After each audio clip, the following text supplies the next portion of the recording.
Broadcasting live from the World Tree on the plain of Kaldheim. This is TapTapConcede. Hello, everybody. This week we have a very fun episode, and I'm joined by Wheeler. Thank you for having me, Kathleen. It's great to be here. And Nelson. Present. Okay, that's a hostile start, but do you know what's not a hostile start?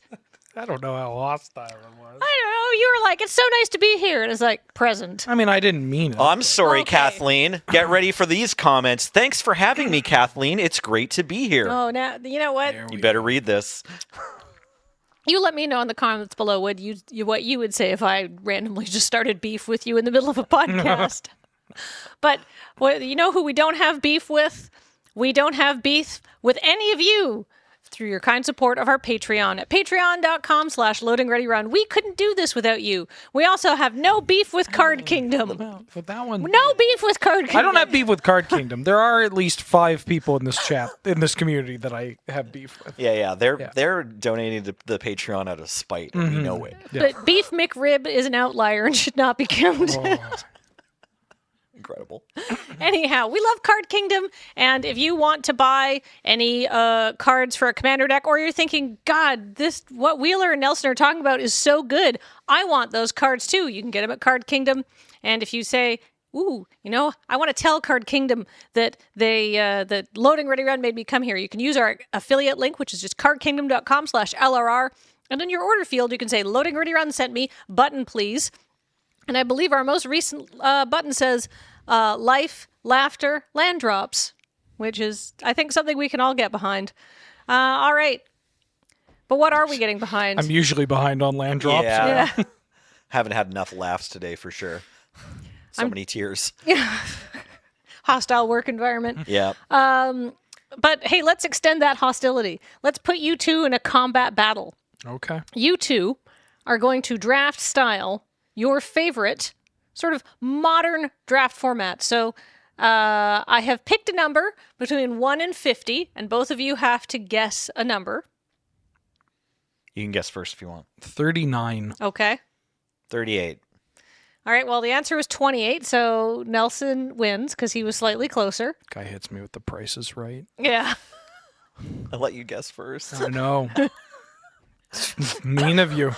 Cruelty. Should have just said 25. Do you want to draft first? No, it's fine, I don't you mind. get the choice. Yeah, your choice. Who Yeah, goes sure. first? I'll draft second. That's Oh, so you're going to messed draft up. second. Okay. All right. Well, here's what we're going to do. Wheeler, you're going to draft a modern limited format, and you're going to tell me why it's your favorite. And if he picks it, Nelson can't. And we're going to make a list of the top 10 best sort of modern draft formats, as according to Nelson and Wheeler, while they sort of cooperate building the list. Yeah, this is exhaustive and concrete and concise, and we're only going to do sets that were legal and standard. Yeah, they have to have gone through standard rotation. Yeah, so shout outs to Modern Masters 2015, which for the first time I heard about this idea was on my list.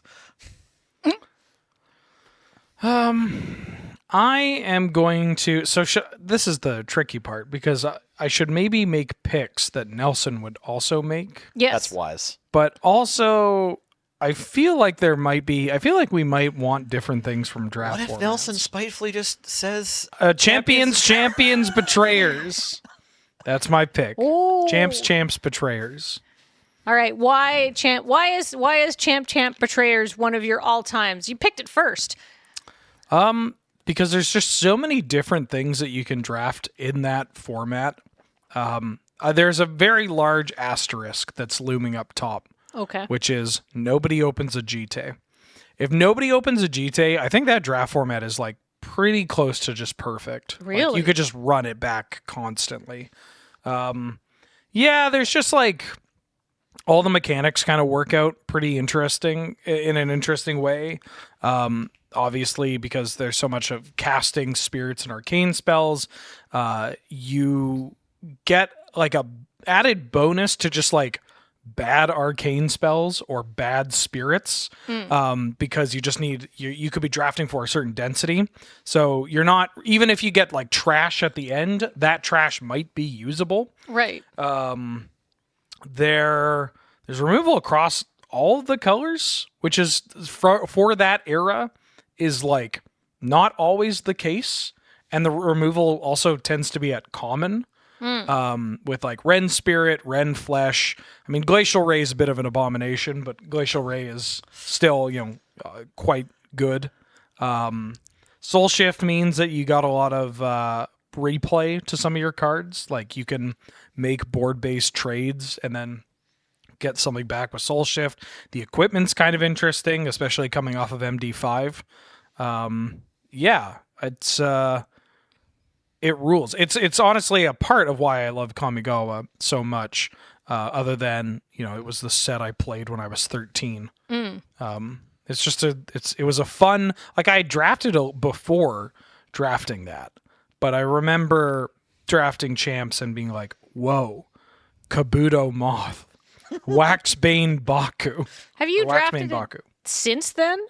Yeah, I actually for loading ready run this, but this was like 2016. Okay. Still quite Like, a while ago, yeah. I forget I came in like even before North 100, I think, or like very early to me joining North 100.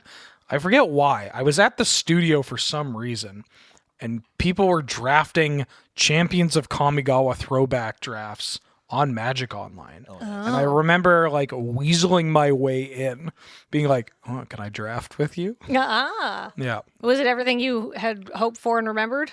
It was very interesting watching people that had never experienced it experience it. I know it was Cameron was there, somebody else, Cameron and somebody else. Probably James or Graham. Yeah. Probably. Yeah. And they were down to clown with it once they saw the light. Well then. Nice. It's neat, especially playing those older draft formats on Flashback Draft, because like the rules are slightly different, right? Like before M10 or whatever, and sometimes that affects the pick order or whatever. Yeah, damage stacked back at the in, time. back in Champs. Yeah. There's mana burn, so there's like different there. You have very specific context to like the strength of some of these like cards and combat tricks and I've literally never played with. I don't think damage has ever stacked in my whole career. How does that change a card? Because I can't even comprehend how it would affect. Which I know what some of the cards do, but like. So from that set, a great example is Sakura Tribe Elder. The 2-mana 1/1, you can sacrifice it to 2 for a land. Yeah. So if somebody attacks with like a Goblin Piker, like a 2/1, you could block with Tribe Elder and then damage on the stack, sacrifice it, so that the 1 damage would kill the Piker and you'd still be able to get the land. Oh. Similarly, when like Mog Fanatic from Yeah. back in Tempest was printed, this is the one a lot of people go to, is like it's a 1/1 for 1, but it can kill a 2/2 in Yeah. combat because you can put the damage on the stack and then sacrifice it to deal another damage to the creature. Right. Okay. Okay. Yeah. It had never occurred to me that you could do that because you've never been able to do that in my Magic playing career. Yeah, chump blocking feels like chump blocking now, right? The other most important part, I think, or most common instance of why damage on the stack matters is that if you have a blue spell like Unsummon, you can get damage to go on the stack and then just return your creature to your hand after it's already like fulfilled its purpose of trading with the creature. So the blue return target X, like creature or non-land permanent to hand spells, sort of function like expensive lightning bolts, Yeah, right? fleeting image. Right, fleeting image. Another good one, yeah. There's like an Innistrad version of it too. But basically those kind of cards where you can block and then just self bounce, protect the creature and kill their thing. Incredible. Yeah. All right. Well, that was a bit of a detour, but I was genuinely curious, and I love to stay focused. And I can see James's lights come on. So it's time to move on to our first pick for Nelson. Nelson, what is your favorite? Okay, well, format? rather than trying to zig when Wheeler zags, I'm just going to play this one straight and say triple Innistrad. Yay! This is in my top 10, and I think it's probably the most hotly contested pick since we're drafting and try to games it to like secure this one. Various great archetypes. The kind of like draft by the guilds strategy was really starting to get dug in. This was also, interestingly, like the first set that R&D let us know they had designed top down, but they did an absolutely beautiful job with it mechanically. Each of the 2-color pairs has its own vibe. And then like, you've probably heard of spider spawning, or when people sit down, they talk about spider spawning. LSV released a bunch of draft videos and an article about this deck that was extremely popular, and everybody wanted to get a piece of this. We're all drafting on Magic Online, trying to get the spider spawning deck, but it wasn't even like one of the best decks in the limited format. The best deck was generally green white humans. Travel Prep, exactly. Yeah, so this is a sorcery that we still fight over every time we open up the old Innistrad packs around here, which we've done a couple times. I've been lucky to get in on some Innistrad flashback drafts here. So thank you, team. My favorite archetype when it first came out just had to do with this red enchantment that cares about you casting flashback spells called Burning Vengeance. Yes. And this was sort of the first one of these like red enchantments that if you satisfy like condition X, like if you do the like set mechanic, exactly, you get damage. And they did a bunch of different playing with whether it costs mana to get the damage, or whether the enchantment's expensive, or how many times you have to like push the button or whatever. But this one was kind of like the archetype. It was like, what if we just had a 3-man enchantment that shocks things every time they do the set mechanic? And it was pretty good. You could get a lot of like medium, like we were talking about. Late trash flashback isn't trash if you have 2 Burning Vengeance in your deck. Now all of your like overcosted, stupid like make a 1/1 cards are also like 4 to the face. Yeah, it's just like, oh, a Nightbird reaches, or whatever the flashback can't block card is, and you're that one's a little sketchy because they have to have creatures in play. Yeah, up to 2 target creatures. Oh, it is up to 2. Okay, my bad. All right. Anyways, you had a classic blue-black zombies in there with the first printing of 4 mana, make 2 zombies. I can't remember what that one's called. Moan the Unhowled. Thank you. Moan of the Unhowled flashes back for 7. Fiend Hunter was printed in this set. Get in the bag. Get in the bag. Before Fiend Hunter, white didn't really have like creatures that did this. No, it was black was the Faceless Butcher. Yeah, you had Necrotal and Faceless Butcher, but white got to get in on the like decent removal on an ETB creature. So that was like a pretty important thing that happened. Secretly, this was a very influential set for design. Yes. And do you think it's because they're like, hey, let's try a bunch of this stuff, and the reaction was everybody's like, I love this, and they're like, okay, this is a good template moving forward for things that we like. I mean, I don't know if it's all exactly like that, if there's that straight feedback, but probably eventually, yes. I know when they're designing sets, like they have to do it like 2 or more years out. Like there's a production schedule where by the time you've kind of like locked in the file, you haven't necessarily received the feedback of the set previous, but maybe in like future years. Yeah, maybe not the very next set. No, but I do think that we can say a lot of like the hallmarks that we consider of the modern draft environment is like, these things that say, hey, do set mechanic, get reward. Right. This is sort of like the first place we start to see them show up, right? Kind of thing. Do you two agree with that? I think so, yeah. A bunch of them. It was an important turning point in Magic set design, especially for limited. They learned that they could just like do a top down really well that also just had satisfying mechanics. That's pretty exciting. Yeah, so for when we say top down, if you're not like deep in the thing, I feel like the difference is like you're designing either for the mechanics of the set or the flavor of the set. And I believe that they are the flavor of Innistrad top down. We're going to make a horror set. But then they came up with a bunch of wonderful, flavorful mechanics that all made it work. Right? Yeah. It's like it's a horror set, so we want to design a card that fits a very specific horror trope. Yeah. And so what would that do?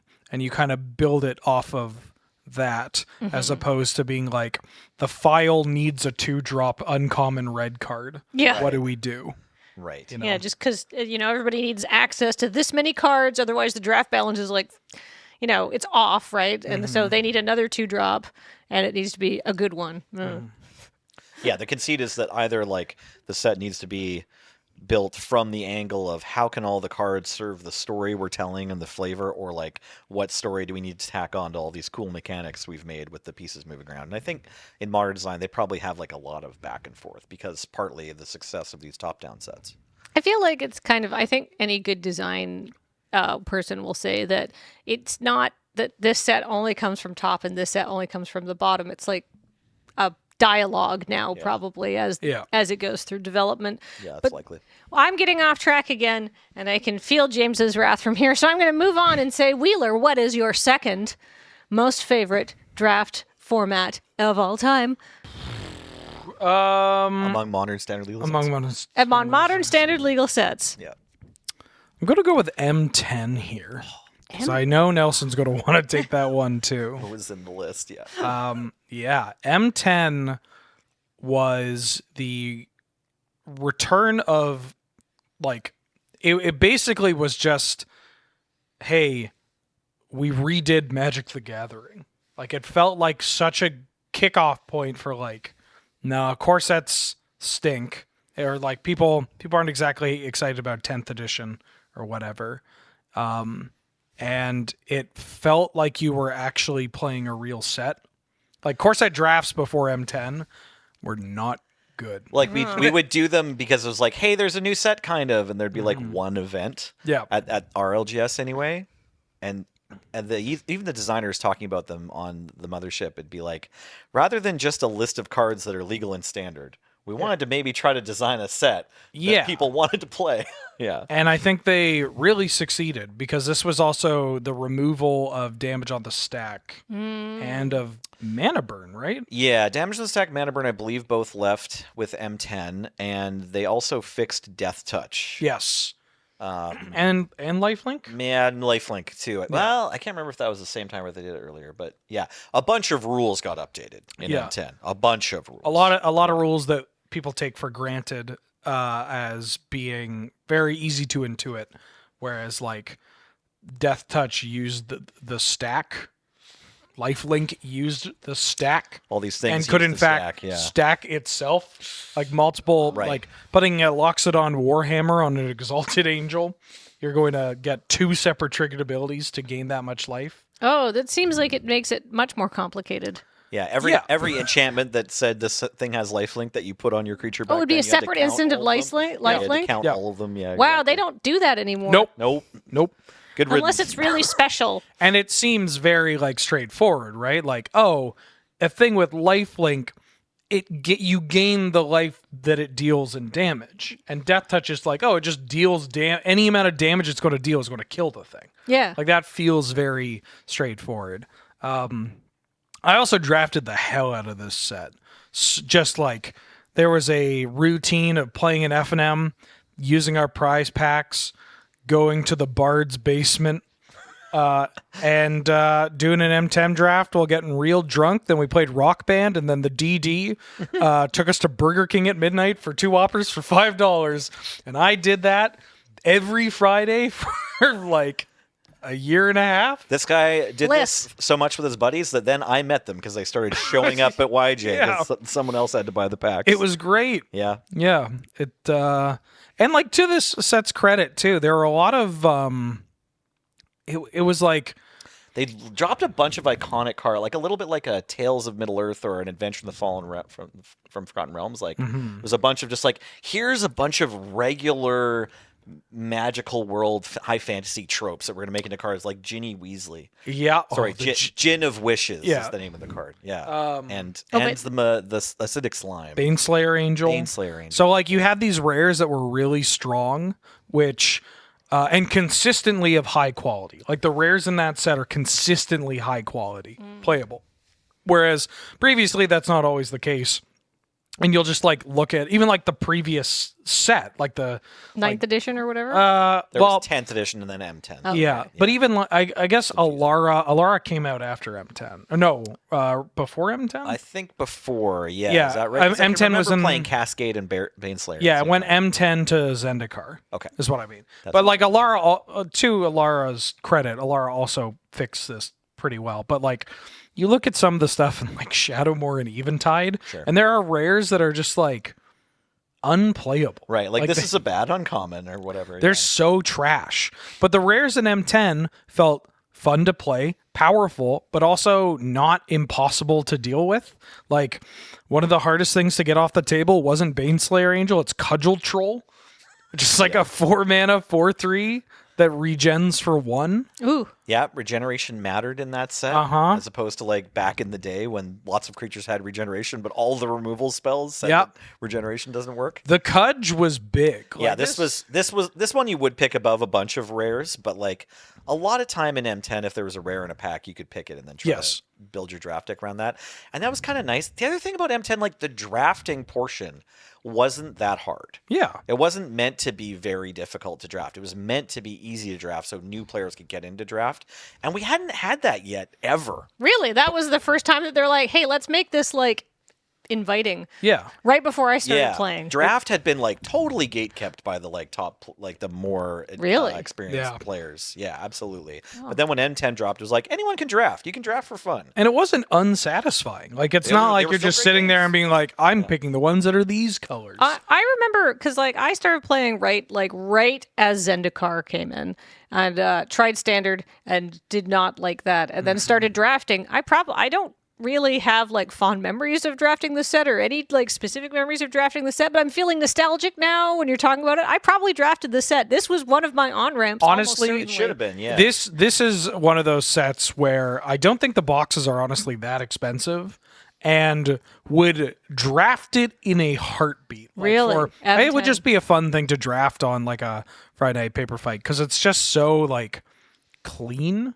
It's that you know what? I have a very nostalgic feeling for what I call like that classic core set draft environment. Yeah. I might be hearkening back to this. It's like, you know, when you find like, you know, when you're like, what was that song I loved as a child? And then you find out the name of the song. I feel like I might have just gotten that information. This is a draft set that you were like super into, but you didn't know enough to sort of appreciate what you were getting at the time. Yeah. Right? I remember drafting black, green, splashing for Fireball a lot, because for Fireball was a pretty common Fireball story, was that uncommon. I think black green had like pretty reasonable like creatures and like where you had your removal. The rares and uncommons I remember being pretty, I mean always pretty good, but they're pretty good here. And then just being able to like rampant growth out at your mountain and then just Fireball them to the dome. Sleep was an uncommon, right? So the like blue, white, overrun. Yeah, an overrun. That's an important one too. So every color had like a pretty reasonable non-creature card at uncommon that like you could first pick, and it's not embarrassing. Yeah, I mean, I probably wouldn't first pick Armored Ascension, but I've lost to the Armored Ascension. Yeah. Like somebody drafting the double Armored Ascension. You're allowed to first pick Armored Ascension. Yeah, throwing that on like a Palace, what is it? Palace Guard, the like 3 mana, or no, was it Standing Troops? There was like a 3 mana 1/4 Vigilance or whatever. That just like you put it on this, and if you don't have access to like Doomblade or whatever, yeah, and it was just multiple creatures too. Bolt was that common in the set, so you couldn't bolt this card, and then that it just got bigger. They brought back Lightning Bolt and Mana Leak, and those hadn't been in standard for years. Like the design philosophy. M10 was sort of like a hint at the Fire days. Like it was like this core set. Can we get the beep? This set really it's like it had a bunch of really heavy hitters like this and Baneslayer Angel and Mana Leak. I remember looking at the case and looking at the Baneslayer Angels. What's that? That looks good. Yeah. Oh yeah, I used to feel bad that I traded I don't even remember if I traded my Tarmogoyf for Baneslayer Angels or the other way around. But now they're both worth nothing. I think $3, Baneslayer might even be more. It probably is. Yeah, I have a foil Baneslayer from some extremely elaborate trade, like multi-day trade that is like maybe just worth more than a Goyf by now. Probably. Good grief. Yeah. Just watch the Ristic Studies video on foiling. It is very good. But we're off topic, and I've got to rein us back in. Nelson, it's time for your next pick. I'm going to keep it going with the bringing back the core sets era. And so after M10, there were 6 more years. It was like a 7-year period where every summer we got a core set, whereas before M10, it was about every 2 years. And it wasn't like, I don't think it was like completely set, like maybe it would be in the early part of the summer. Maybe it was usually in the summer. It was usually in the summer, and it was usually every 2 years we'd get a core set. And then rotation of the core sets in Standard was tied to that release, but then there was another regular rotation like the one you're familiar with. But then in M10, they fixed that. They stopped doing that. So, again, shout-outs to M10. But I'm going to go near the end of it. So the last one of those we got was called Magic Origins, but my pick is M15.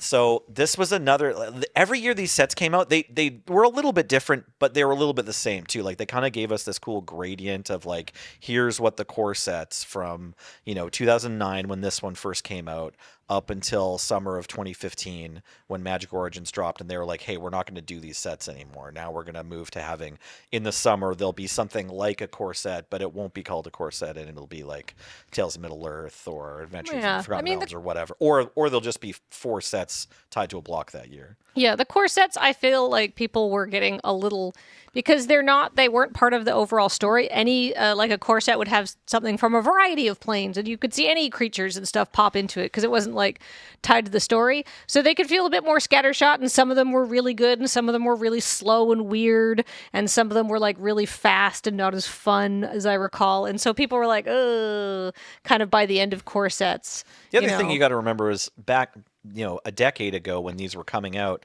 there was like enough time or enough bandwidth from R&D to make about 4 sets a year total.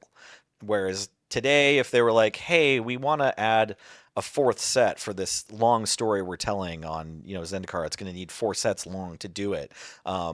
Instead of bumping the core set, they would just make both, right? Yeah. But back then it was like, okay, if we stop making a core set every summer, we can start making more regular expansions, which they wanted to do.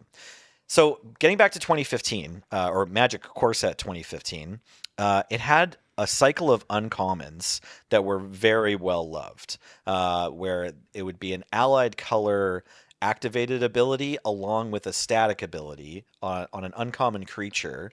And so like there's a blue creature with a black activated ability, and then the static ability always cared if you had the other land type. So you play these 2 color pairs. Merc Lurker, shout out to Andrew Brown, who I just saw got promoted to some higher position at WotC. It's his little nickname there, but the Merc Lurker, the Kurd Chieftain, the Prized Elephant. Thank you, the Prized Elephant, the Elvish, what's it called, Sylvan Champion, or was the green one drop? That one was my favorite. Sunblade Champion. Sunblade Elf, yeah. Or Sunblade Elf. And then the black one that's like a giant skeleton that yeets things, right? Nightfire Captain? Something like that, yeah. So these were all really cool, fun cards to play with that kind of like scaled up in power as you found spare mana to put into their abilities, but also were just like very respectable on their own and were a strong signal to get into those 2 color pairs. This set also brought back Convoke, and there was a card that people were fighting over a common called Triplicate Spirits. Sorry. So just a lot of happy memories of drafting those and like turboing those out. It sort of felt like if you got a good green-white draft deck, you had like Sprout Swarm, except they can fly and they come out faster. And I was lucky enough to get to play in a team sealed Grand Prix in Portland. I don't know if you came back for that one, but there was a big cadre. Josh Lane had a team, and LRR folks went. I think I've heard this. Is this the James infamous Portland? It was me, Graham, and Jeremy. Right. Yeah. Yeah. Is this the infamous Portland one where some guy won when he was on mushrooms? Is this the... No, that was the next year. Yeah, that was next. That's not SCG. that long after. But if you want that story, I'll tell you that story. Yeah, well, he'll tell you that story if you just want to Google it. Yeah. But anyways, it was in the same room probably. But yeah, GP in Portland, and we managed to make day 2 and just barely get in the money. So shout outs to my teammates there, Pat, and Nick P.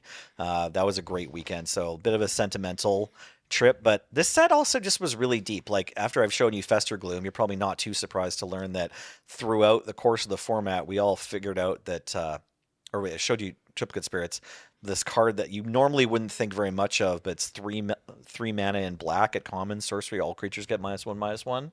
Fester Gloom or Fester Boil or something. No, I thought it was Cower in Fear. Is that one too? Was it Cower in Fear? Fester Gloom. Fester Gloom. Yeah, this is the one from this set. Just non-black creatures. Sorry. I'm thinking of the M14 one. Right. Yeah. Anyways, so like various things about how to deal with this format. I learned those lessons, and like I just enjoyed the process. Yeah. I just like those uncommon creatures a lot. I think that's one of the main reasons that I enjoyed M15 so much. The signpost uncommons felt really well designed. All right. Yeah. Well, we're 4 picks in half an hour. So, Wheeler, moving along, what's your third pick? What's your third favorite draft set of all time? Oh, God. I had one in mind, then I forgot it. I guess I like Triple Scars. Yeah. Triple Scars of Mirrodin. I drafted that maybe the most out of any format, or it's like the second most. I drafted that a lot on Magic Online. That was one of those sets where I feel like I figured something out before other people figured something out.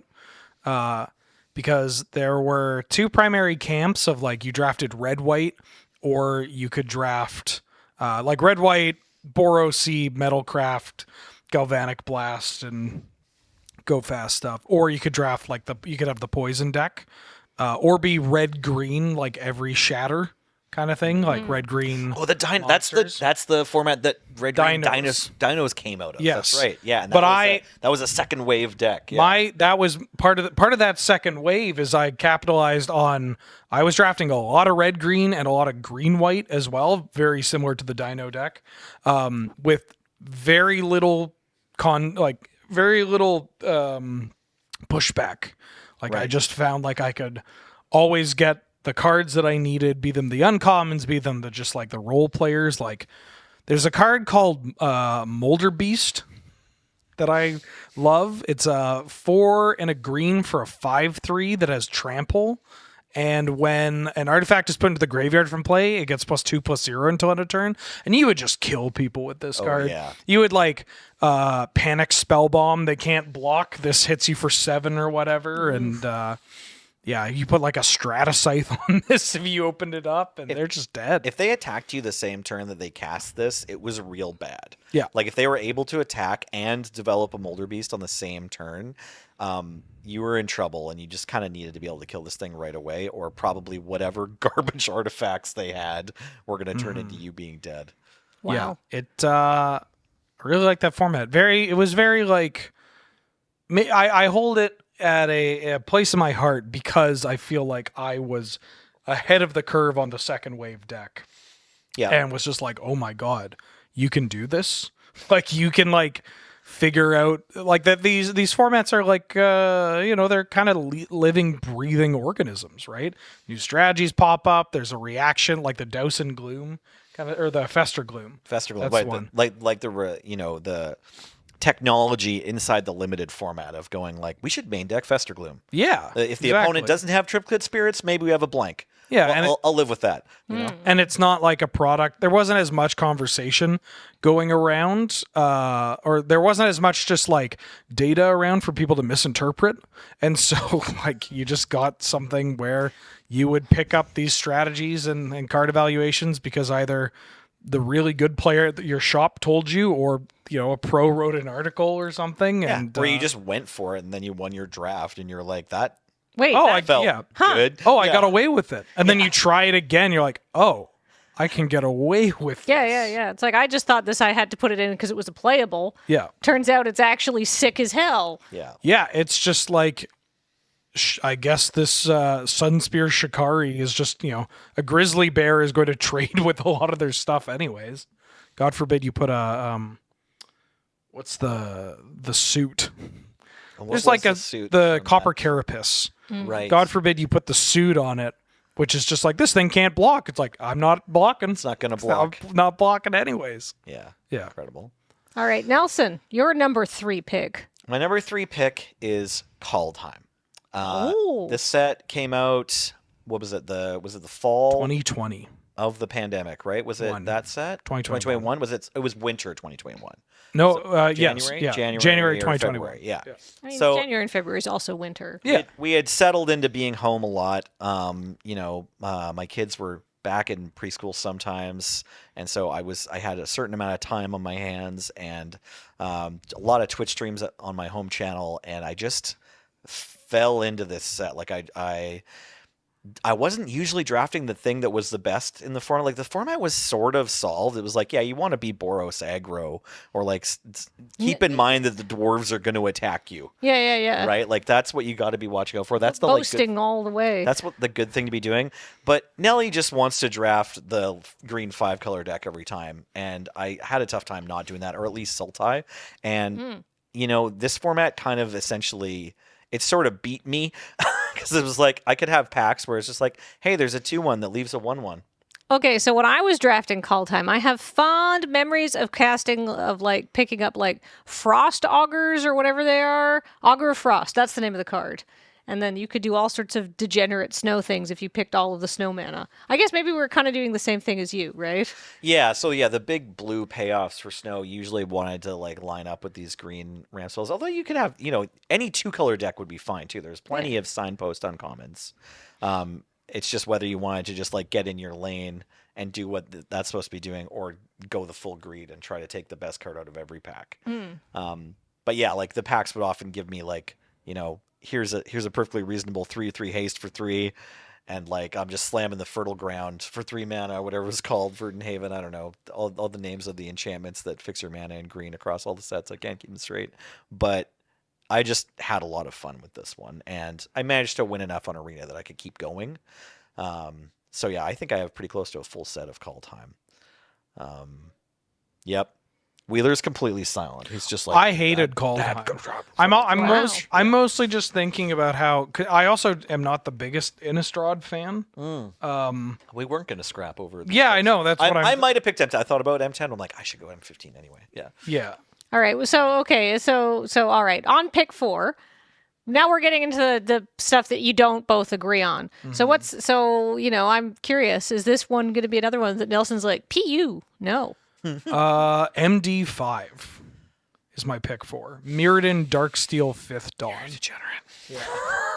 It's weird that you love CCB and MD5 because I feel like there's a polarization there. Like I wanted to say when you're talking about champs, it's like one of the things that I think a lot of people loved about drafting in Kamigawa the first time was not drafting on Mirrodin anymore. Yeah. Like the vibe of your draft deck was a bit more like we're going to put these, kind of synergistic pieces together, but I'm not like fully assembling some Voltron death machine. Like I'm going to play Magic. I only played MD5 when it was out like 2 times. Like I was a kid, drafting was expensive, and like if you didn't draft also and you didn't know what you were doing, you would just open a pack and be like,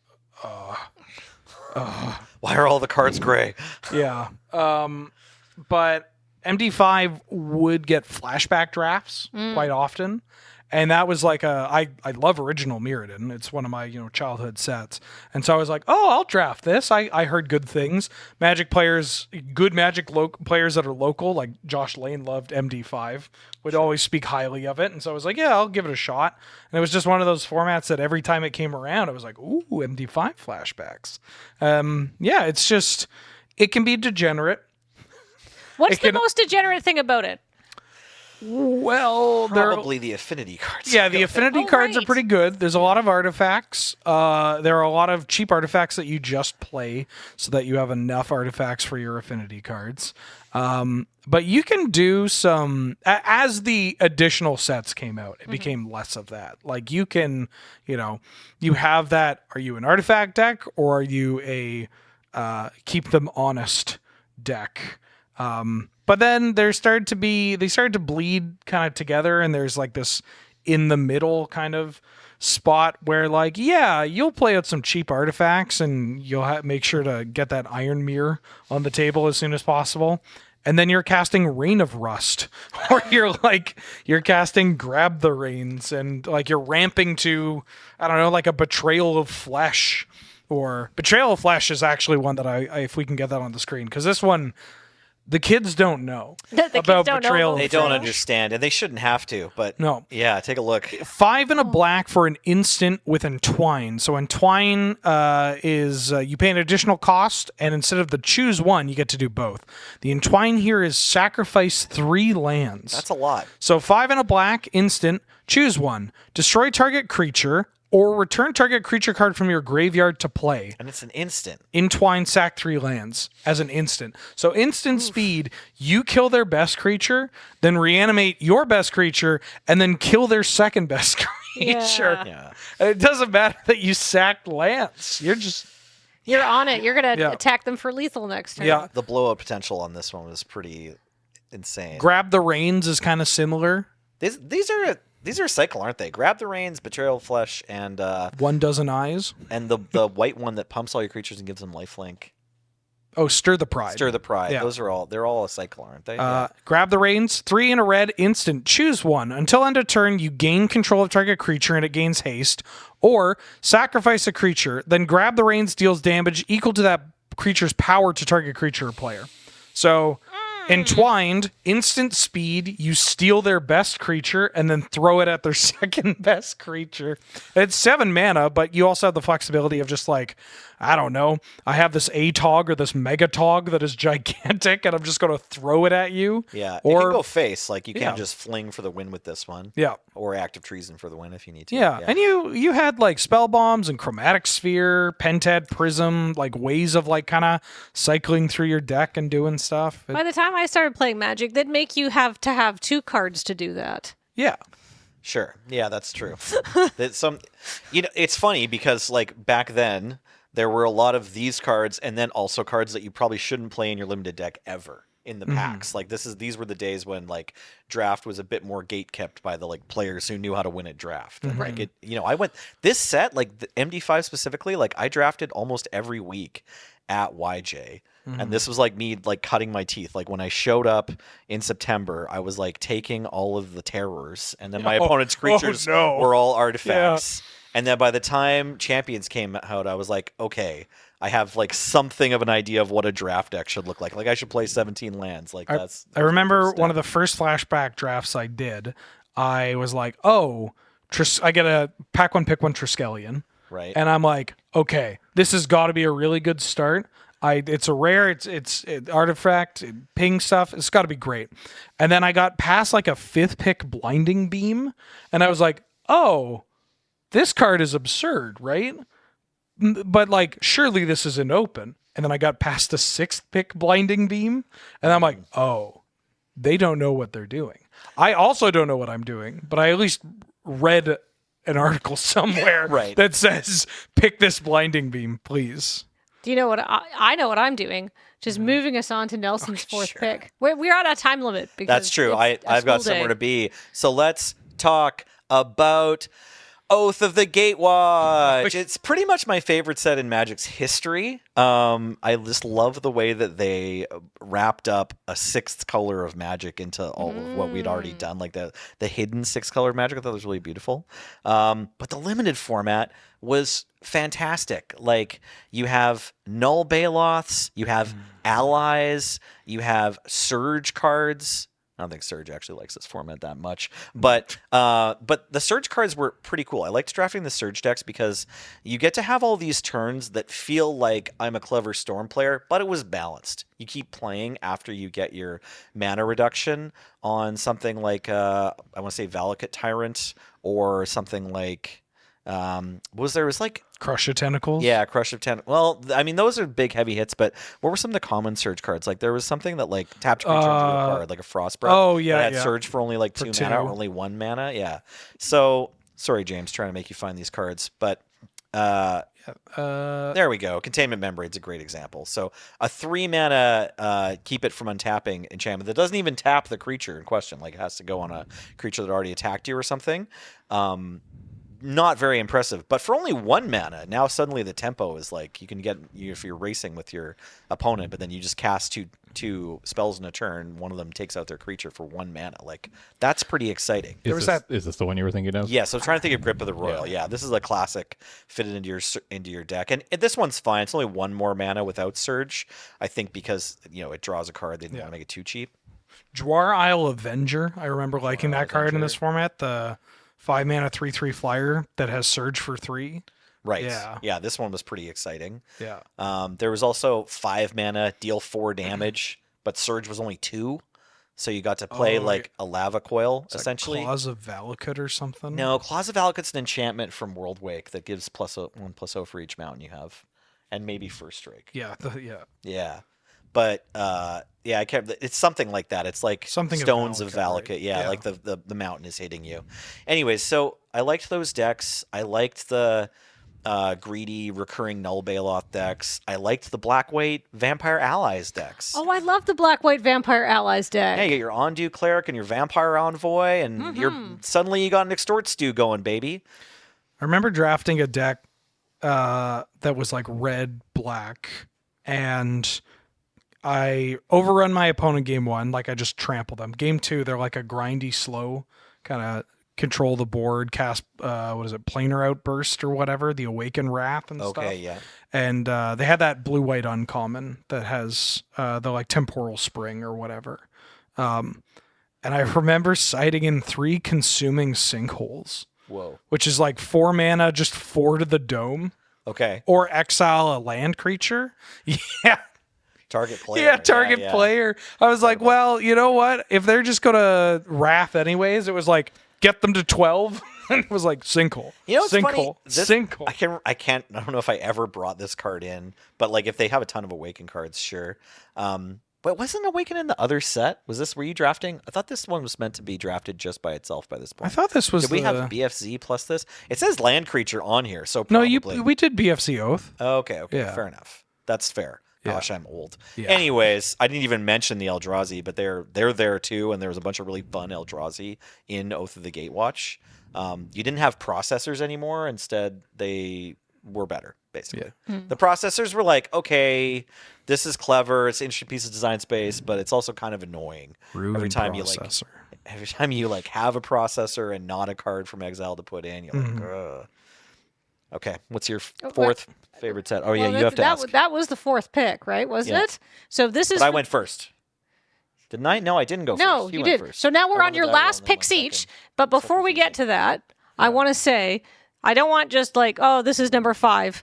I want this pick to be your boys, your stable. Boy stable. Yeah, this is to borrow from wrestling. This is what you think a boy or a member of your stable is sort of an underappreciated pick. Never gonna like maybe be named one of the all-time greats. It's no M10. It's no champions, betrayers.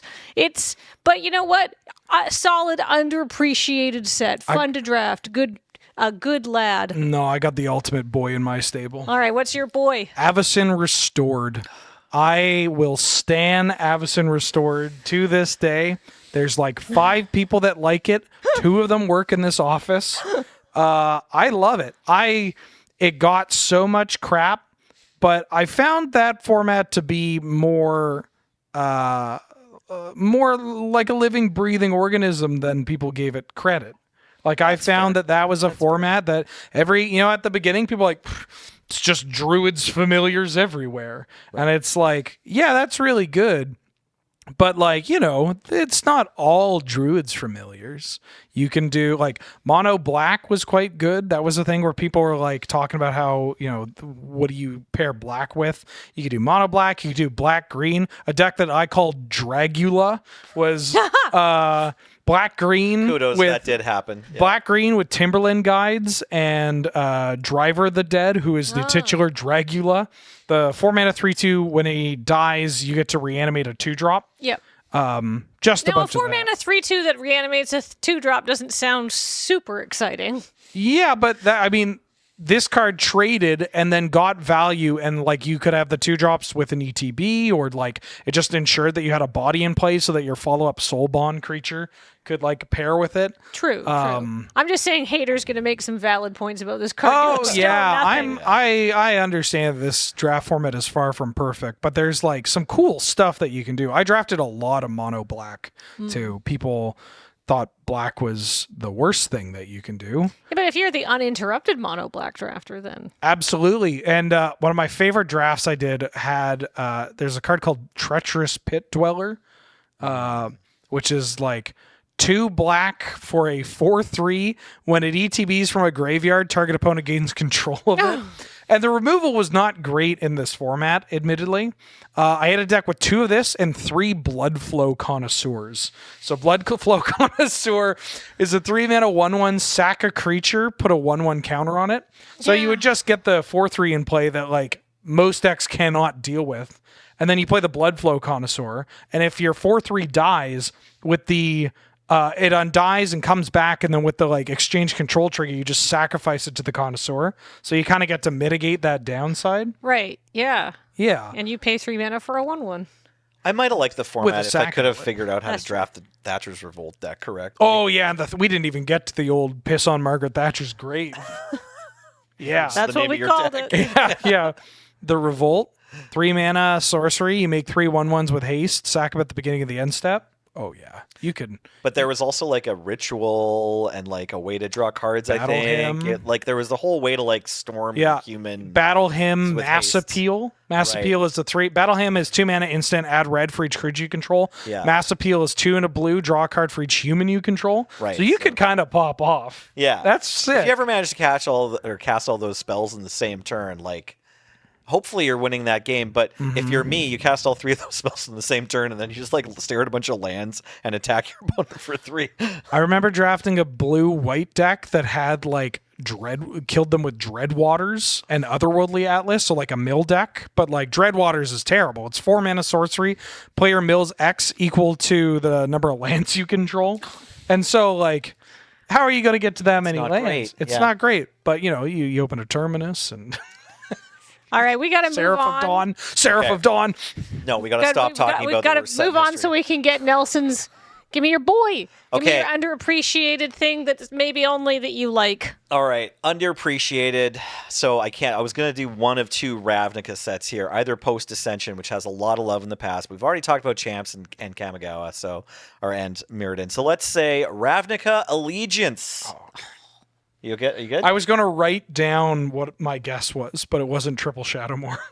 No, those are drafts we drafted with our boys. But Ravnica Allegiance is really my boy. Again, there's this deck. I don't know if I picked it up from just drafting a bit and my opponent did it, or if like John Rickard or Tyler Sage told me about this deck. But yeah, the Dovin's Acuity deck just like consumed me, and every time I possibly could, I was drafting Dovin's Acuities.